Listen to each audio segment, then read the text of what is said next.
اور اسی طرح مروان بن حکم جب حضرت ابو ہریرہ رضی اللہ عنہ سے یزید کی خلافت کی بیعت لینے آیا تو آپ نے مسجد نبوی میں مروان سے خطاب کرتے ہوئے فرمایا، اے مروان، میں نے صادق نبی کریم صلی اللہ علیہ وسلم کو فرماتے ہوئے سنا کہ قریش کے خاندان میں سے ایک گھرانہ کے نادان بیوقوف لونڈوں کے ہاتھوں میری امت برباد ہو جائے گی۔ یزید نے حضرت حسین رضی اللہ عنہ اور حضرت عبداللہ بن زبیر سمیت دیگر صحابہ کرام سے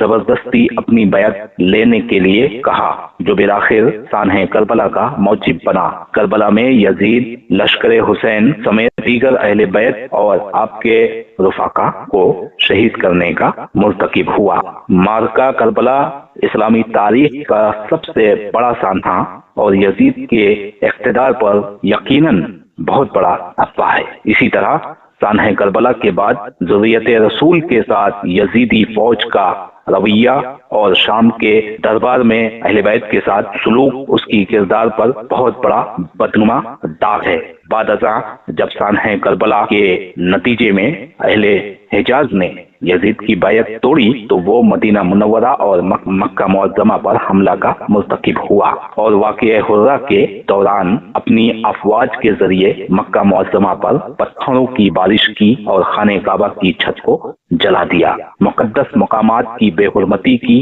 اور ہزارہ افراد کو شہید کیا، جن میں بہت سے صحابہ کرام بھی شامل ہے۔ علامہ آلوسی کا یزید کے تعلق سے کیا خیال ہے؟ چلیے اسے بھی جان لیتے ہیں۔ وہ یزید کے تعلق سے لکھتے ہیں، حوالہ تفسیر روح المانی جلد 26 صفحہ 73، لکھتے ہیں، میرا گمان غالب یہ ہے کہ وہ خبیث کیا للکار ہے، رسول اللہ صلی اللہ علیہ وسلم کی رسالت پر یقین نہیں رکھتا تھا اور اس کے وہ تمام کرتوت جو اس نے حرمین والوں اور اہل بیت کے ساتھ زندگی میں اور ان کی موت کے بعد اور جو کچھ اس کے شرمناک افعال اس سے صادر ہوئے وہ اس سے کمتر نہیں ہیں۔ جیسا کہ ایک شخص سے اگر قرآن پاک کا ورق گندگی میں پھینک دے تو یہ اس کے عدم ایمان کی علامت ہوگی۔ تو یزید نے جو کچھ کیا، جو کچھ اہل حرمین مکہ اور مدینہ والوں کے ساتھ اور اسی کے ساتھ آپ صلی اللہ علیہ وسلم کی اولاد کے ساتھ کیا، اس سے یہ واضح ہو جاتا ہے کہ یہ آپ صلی اللہ علیہ وسلم کی رسالت کا قائل نہیں تھا۔ اگر ہوتا تو اس سے ایسے افعال کا صدور نہ ہوتا۔